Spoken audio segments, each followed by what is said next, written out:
Halo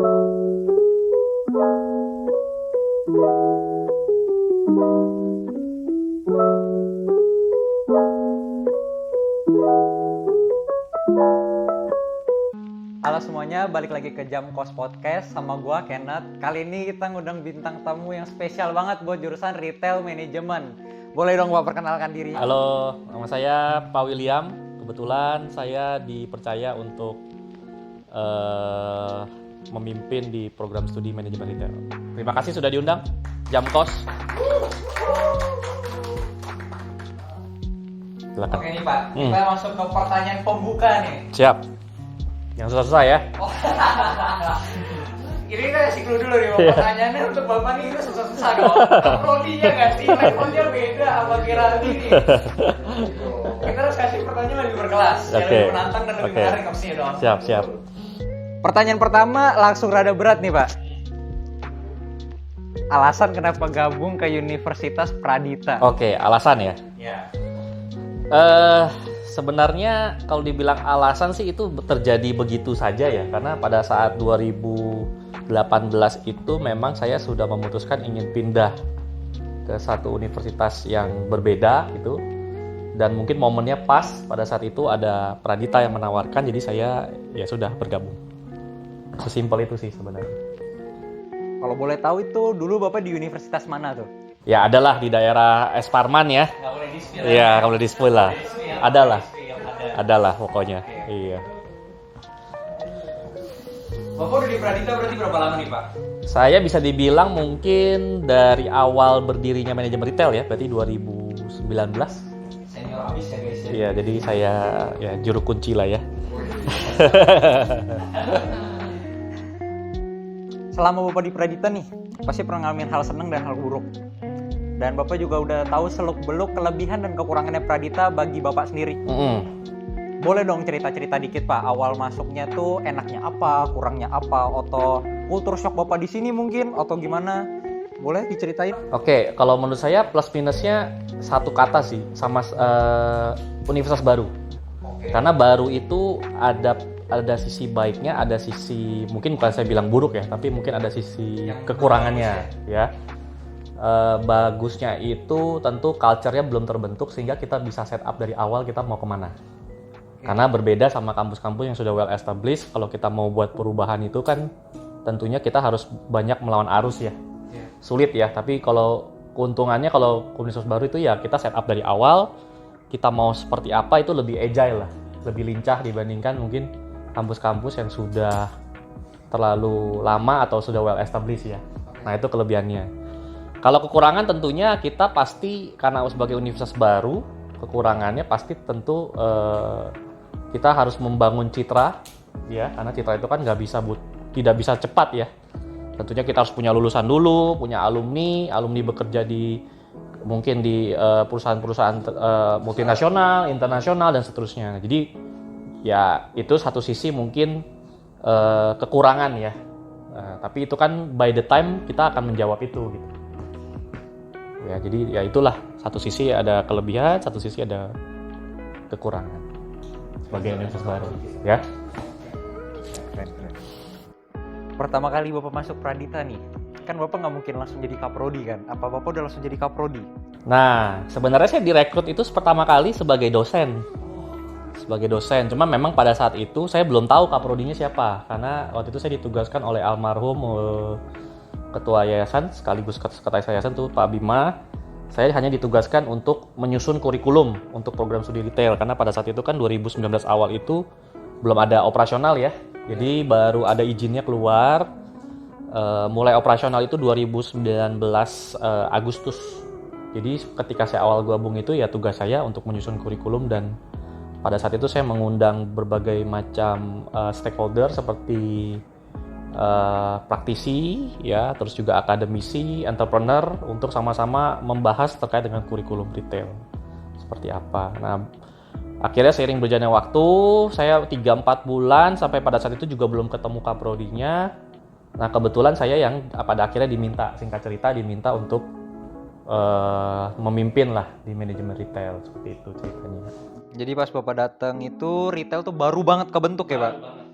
Ya, jadi makanya saya bilang saya mungkin salah satu pencetus lah ya 2019 gitu.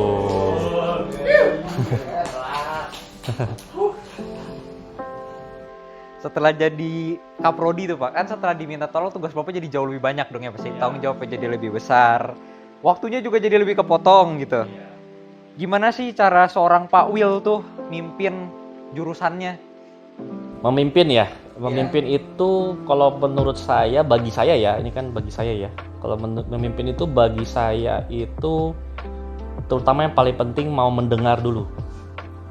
Ya, mau mendengar itu paling penting. Ya, karena bagaimanapun kolega kita mungkin dari segi umur ada yang lebih senior, dari segi pengalaman juga pasti lebih senior, sehingga justru kita harus banyak mendengar. Nah, dari situlah baru kita pilah-pilah mana yang kira-kira bisa kita istilah kata kita saring lah ya, mana yang bisa kita implementasikan, mana yang tidak bisa kita implementasikan. Dengan kita mendengar artinya kita kan menghargai pendapat orang seperti itu. Menurut saya itu kuncinya sih. Kunci leader itu yang penting bisa menghargai, bisa mendengar, itu aja sih. Jadi nyaring informasi-informasi dari bawah-bawahnya ya Pak ya, supaya tahu apa yang susah dan apa yang perlu dikembangin lagi. Bapak nih walaupun udah jadi kaprodi tetap ngajar nggak sih Pak? Penasaran kita, tetap ngajar ya. Waduh. Bapak biasa ngajar jurusan berapa aja tuh Pak? Apakah jurusan-jurusan yang udah tinggi? Ya malah ngajar di beberapa prodi ya. Tapi sekarang karena semua prodi juga sudah mulai istilah kata sudah mulai lengkap personilnya, sehingga kita juga lebih fokus ke prodi sendiri. Nah, kalau untuk ngajar di angkatan sih kayaknya so far saya ngajar di angkatan kalau semester ini sih 2019, 2020, 2021. Akan senior ya Pak. Kita angkatan dulu belum bagian. Tapi udah ketemu di orientasi. Iya. Pas ngajar ada nggak sih Pak tipe-tipe mahasiswa yang bagi Bapak tuh nyeleneh atau ngeselin? Yang ngeselin ya, tipikalnya ya. Di situ ya Pak ya. Mungkin bukan hanya saya ya, mungkin bagi semua dosen ya. Kita cenderung nggak suka anak-anak yang banyak maunya tapi effortnya nggak ada. Nah, itu tuh biasanya tuh yang banyak keluhnya tapi effortnya nggak ada. Nah, itu biasanya itu yang kita, para dosen lah ya, mungkin bukan hanya saya, para dosen kurang favoritkan. Nah, seperti itu. Gak boleh di-spill ya orangnya. Gak boleh.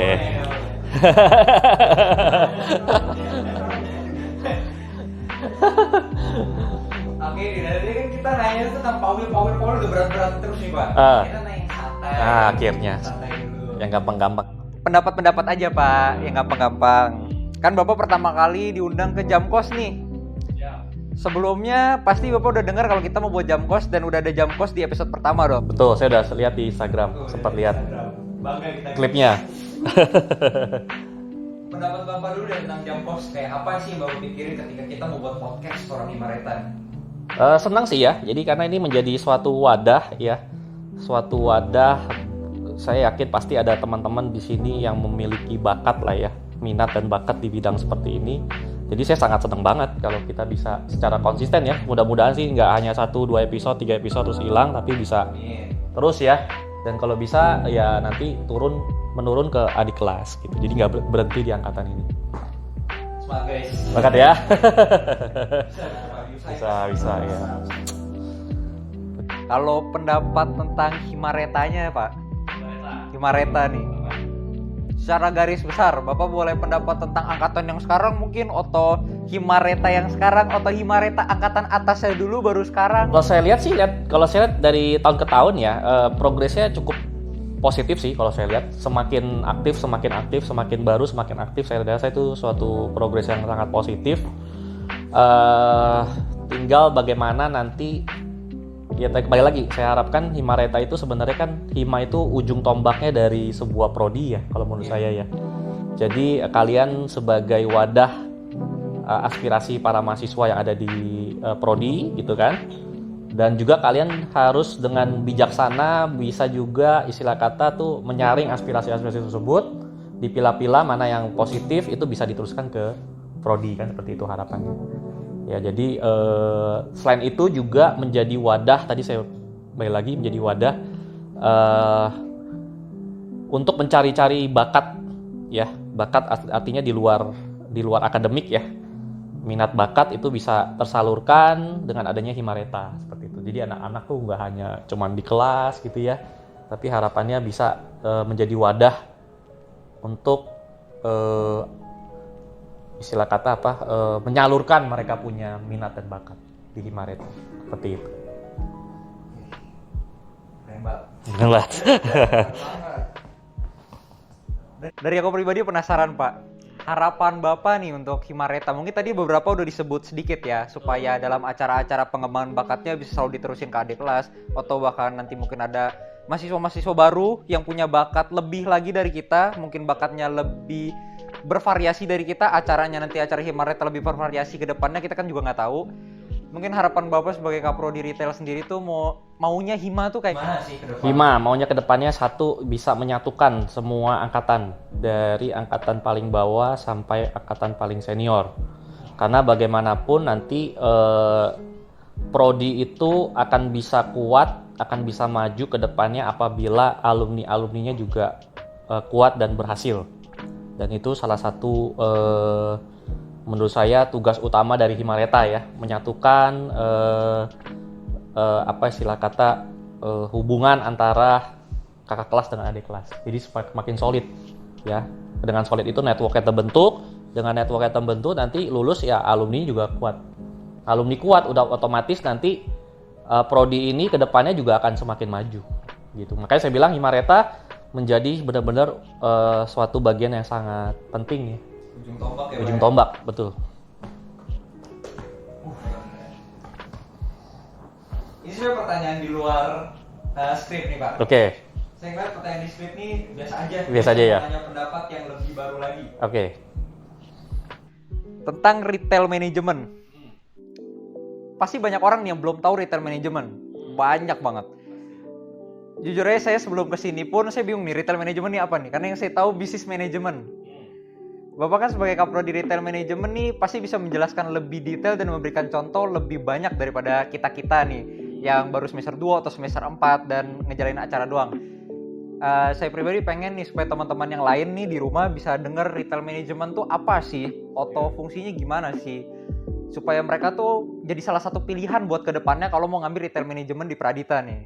Jadi langsung kaprodinya sendiri yang jelasin kalau boleh nih Pak. Oke, retail ya. Jadi mungkin saya berangkat dulu dari kata retail ya. Retail itu kan sebenarnya secara bahasa sederhananya tuh kita jualan ya, dagang. Nah yang kita jual itu barangnya langsung ke pengguna, ya ke customer end user ya, bukan ke kita sebagai reseller ya. Nah artinya kan kalau retail ini berarti sebuah entitas yang dimana itu kita belajar satu, harus ada yang punya retailnya. Kalau harus sudah punya retailnya berarti kita belajar bagaimana cara menjadi entrepreneur. Ya kan, retail itu ada apabila ada orang yang punya modal terus dia bikin retail kan gitu ya. Artinya kita belajar entrepreneurnya. Oke. Yang kedua, kita belajar artinya cara memanagenya. Benar gak? Ya betul Pak. Harus ada yang bikin, harus ada yang kelola dong. Ya. Oleh karena itu muncullah nama manajemen, retail management. Retail itu diharapkan nanti orang bisa menjadi entrepreneur di bidang retail. Manajemennya itu lebih kepada kita mengelola retailnya itu nanti seperti apa. Jadi ada intrapreneur, ada entrepreneur. Ya kan?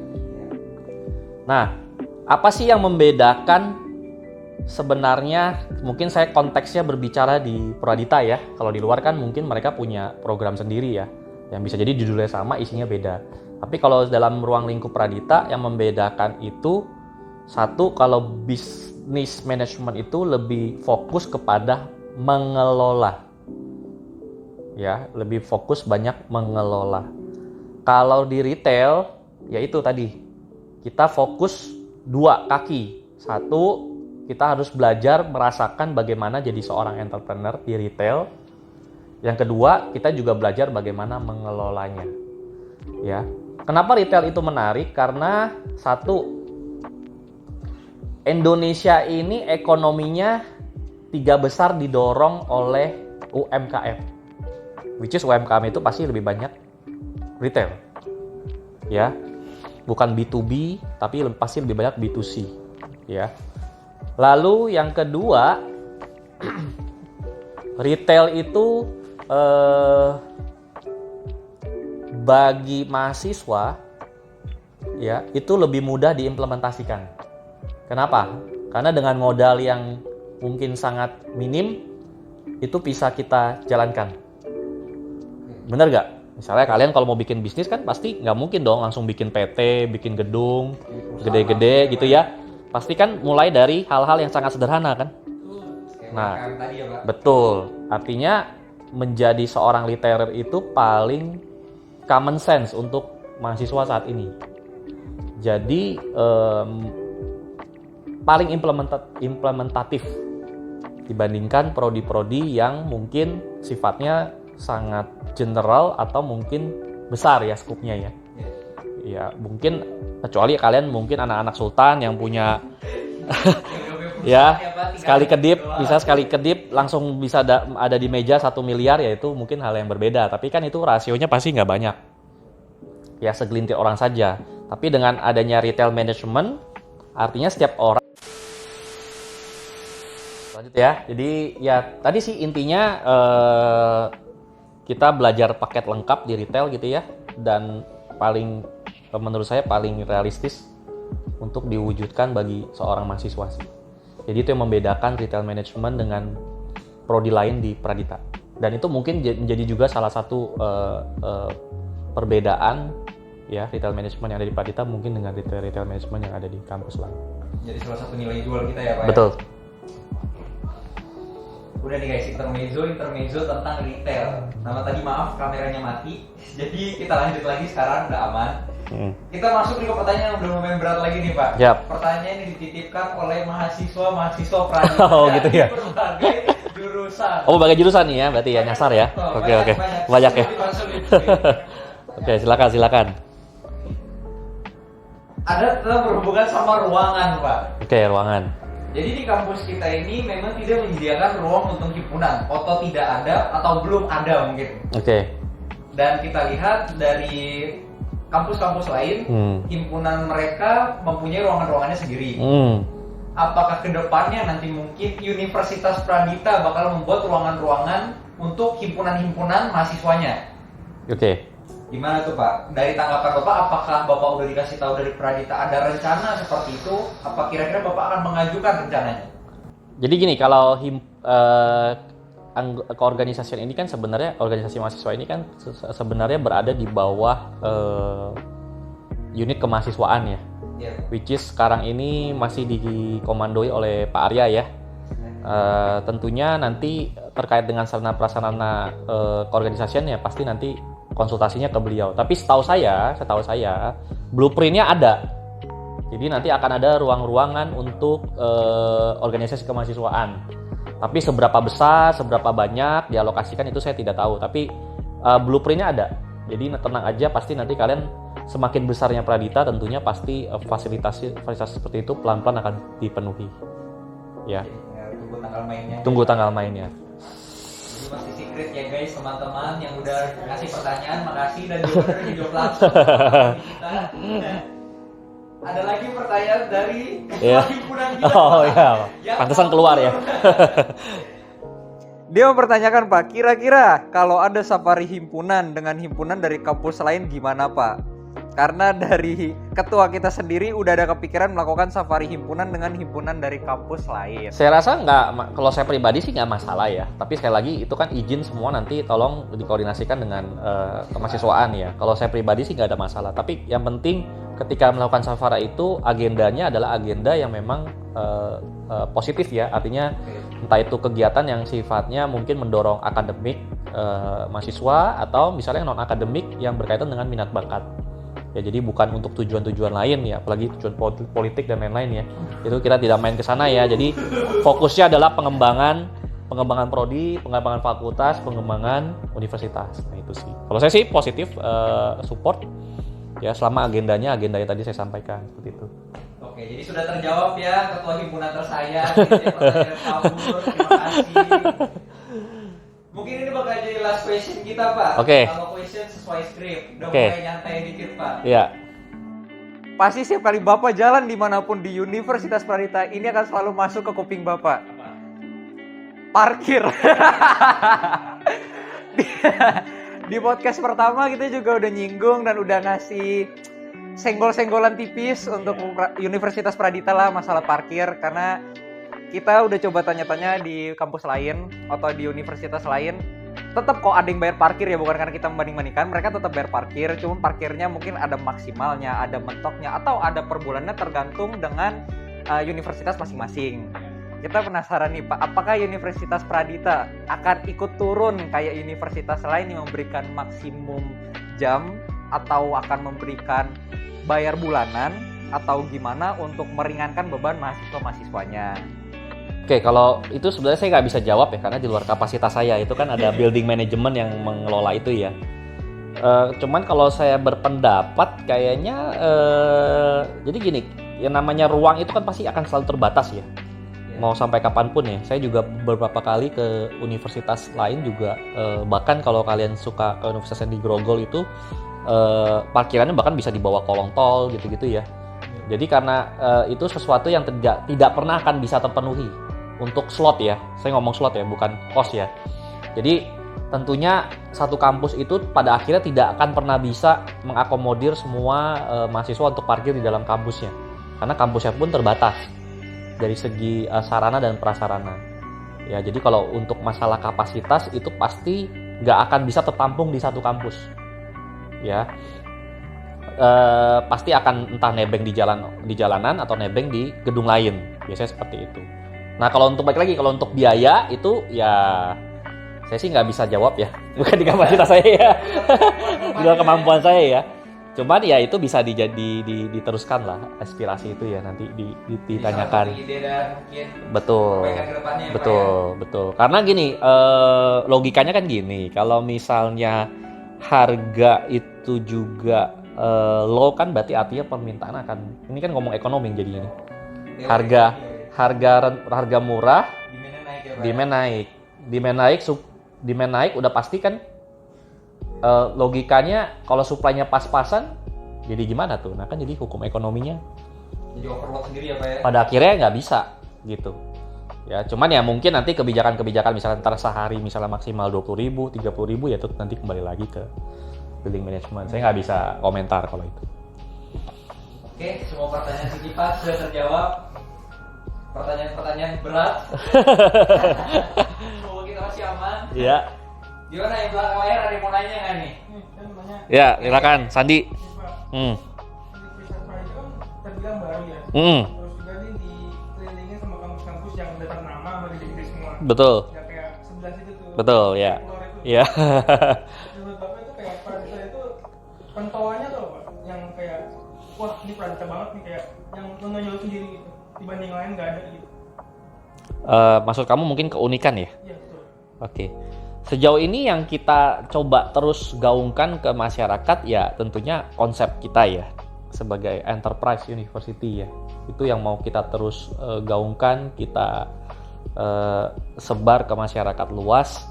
Karena kebanyakan kampus sekarang kan academic center ya fokusnya ya. Sedangkan kalau kita terlalu akademik, kadang-kadang industri itu ketika kita lulus industri sulit menyerap.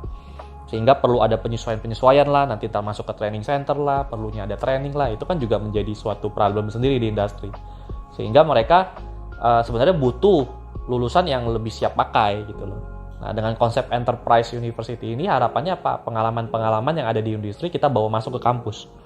Supaya nanti kalian-kalian ini lulus dari Pradita itu bukan hanya sekedar tahu teori, tetapi juga tahu bagaimana implementasinya di industri gitu. Nah itu yang kita sebut sebagai enterprise. Jadi membawa pengalaman-pengalaman industri itu sebagai ilmu, ya sebagai ilmu di Universitas Pradita. Ya kita gabungkan dengan konsep-konsep teori yang sudah ada dari zaman lalu gitu ya. Jadi kita kombinasikan, yaitu yang kita sebut sebagai enterprise university. Nah inilah yang mungkin menjadi sesuatu yang berbeda pada akhirnya dengan universitas-universitas yang mungkin sudah well established. Nah ini karena kita baru, makanya sekali lagi kelebihan kita akan lebih lincah, lebih agile tentunya, dan bisa lebih beradaptasi. Analoginya gini, pasti lebih gampang kita bawa speedboat dibandingkan kapal feri kan. Ketika membelokkan kapal feri itu kita butuh waktu gitu kan, sedangkan speedboat ya mungkin sekali kita geser sudah bisa langsung belok. Itu analoginya mungkin seperti itu. Itu kelebihan kita sebagai kampus baru. Ya, mudah-mudahan bisa menjawab. Terjawab kok. Terjawab ya. Masih ada yang mau nanya? Nggak ada ya? Oke, gua kasih pertanyaan penutup. Oke. Ini pertanyaan yang ditanya, mungkin akan ditanya setiap episode. Ya. Dari Bapak sendiri, harapan untuk Jamkos ke depan gimana? Dan kira-kira bagi Bapak, siapa yang Bapak mau kita undang ke sini? Ini trick question nih, Pak. Oke. Nah, kalau misalnya harapannya sih ya tadi ya saya sudah sampaikan ya, saya berharap ini terus berjalan, tidak berhenti mungkin di 1, 2, 3 atau bahkan 10 episode, kalau bisa terus menerus dan bisa dilanjutkan oleh generasi selanjutnya gitu ya. Karena ini artinya kan ini suatu istilah kata wadah ya, untuk menyampaikan aspirasi juga, dan saya rasa ini hal yang sangat positif dan sekaligus juga bisa menampung teman-teman yang memang punya minat dan bakat untuk berbicara di depan kamera seperti ini. Ya, tentunya itu kan juga menjadi suatu hal yang bagus. Itu harapan saya, jadi tetap konsisten ya, tetap terus berkreasi ya, makin kreatif. Nah, itu saya harapkan. Terus kalau bintang tamu ya. Wah, ini jawaban yang kita tunggu-tunggu. Bintang tamu selanjutnya harusnya ketua BEM kali ya. Ketua BEM. Oke. Boleh, Pak. Boleh ya. Ini jujur udah bagian dalam rencana kita. Oh, udah ya, udah rencana ya. Kan harusnya sebenarnya ketua BEM dulu ya. Oh iya, makanya itu. Iya. Dan mudah-mudahan bisa menjadi inspirasi juga buat hima-hima yang lain. Saya rasa ini menjadi suatu hal yang sangat positif. Persaingan positif ya, Pak. Ya. Supaya berkembang terus. Ya. Oke, mungkin segitu dulu. Terima kasih Pak atas waktunya, jawaban-jawaban yang ilmu-ilmu mahalnya ya Pak ya. Jadi segitu dulu guys, Jamkos buat episode kedua kali ini. Sampai ketemu lagi di Jamkos berikutnya. Dadah.